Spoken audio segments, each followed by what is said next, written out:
অপছন্দের খাবারগুলো একসময় পছন্দের হয়ে যায়। অনেকদিন ধরেই ডাঁটা খেতে ইচ্ছে করতেছে। বাট যখনই আপনাদের ভাইয়া আনতে যায় হয়তো শেষ হয়ে যায় বা সেদিন থাকে না। নরমালি আজ কোনো কারণ ছাড়াই বাসার নিচে গেছিলাম। তো ভাবলাম যে গিয়ে কিছু ডাঁটা শাক নিয়ে আসি।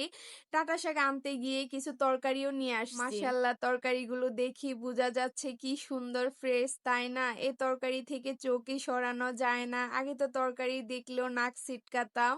আর এখন তরকারি খেতেই বেশি ভালো লাগে। আগে হচ্ছে আমি কোনো তরকারিই খেতাম না। শুধু ভুনা মাছ দিয়েই ভাত খেতাম। এখানে কয়েক পদের সিম আছে, তাই একটু দেখে শুনেই নিচ্ছি কোনটা ভালো হবে। অল্প অল্প করে তরকারি নিচ্ছি, কারণ বেশি তরকারি নিলে খাওয়া হয় না।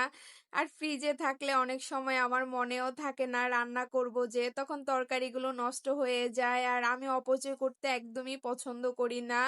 আর তরকারি যে পরিমাণের দাম, নষ্ট করা তো প্রশ্নই আসে না। অল্প করেই নিয়েছি, যখন লাগবে আবার নিয়ে যাব। অনেক খুঁজতে খুঁজতে ডাটা পেয়েছি। আর যখন কোনো কিছু খেতে ইচ্ছে করবে সেই খাবারটা সাথে সাথে খেতে পারলে যে শান্তি পাওয়া যায় সেটা অন্য সময় খেলে পাওয়া যায় না। তাছাড়া শহরে অল্প কয়টা ডাটা শাকেরও অনেক বেশি দাম, আর গ্রামে কত কম দামে পাওয়া যায়। এরপর অল্প কিছু টমেটোও নিয়ে নিলাম, আর টমেটোর দাম কিন্তু অনেক কমে গেছে।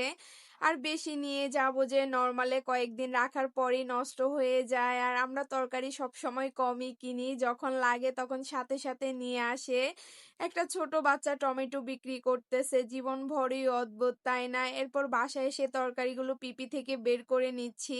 আপনাদের ভাই আবার আমাকে বলে, তোমার যে তরকারি এত পছন্দ হয়ে যাবে আমি তো কখনো ভাবতেও পারিনি। আমার আম্মু আগে অনেক বলতো, এখন তরকারি খেতে চাস না, যখন আরেকটু বয়স হবে তখন ঠিকই খাবি। আর বয়স বাড়ার সাথে সাথে কিন্তু মানুষের সবকিছুই চেঞ্জ হয়ে যায়, সেটা নিজেকে দেখলেই বুঝি। আসলে আগে আম্মু যা বলতো সবকিছুই দেখি জীবনের সাথে মিলে যাচ্ছে।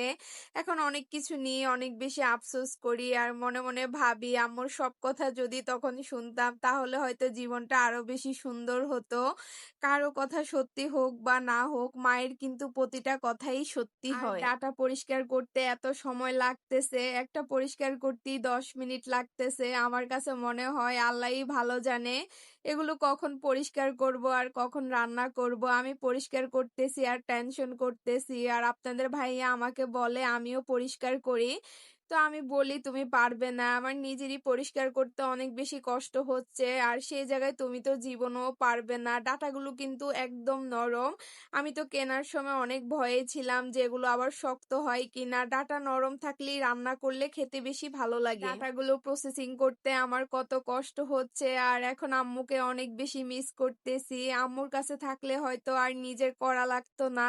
হয়তো আম্মুকে শুধু একবার বললেই হতো যে আম্মু আমার ডাটা খেতে ইচ্ছে করে, তাহলেই আম্মু রান্না করে সামনে নিয়ে আসতো।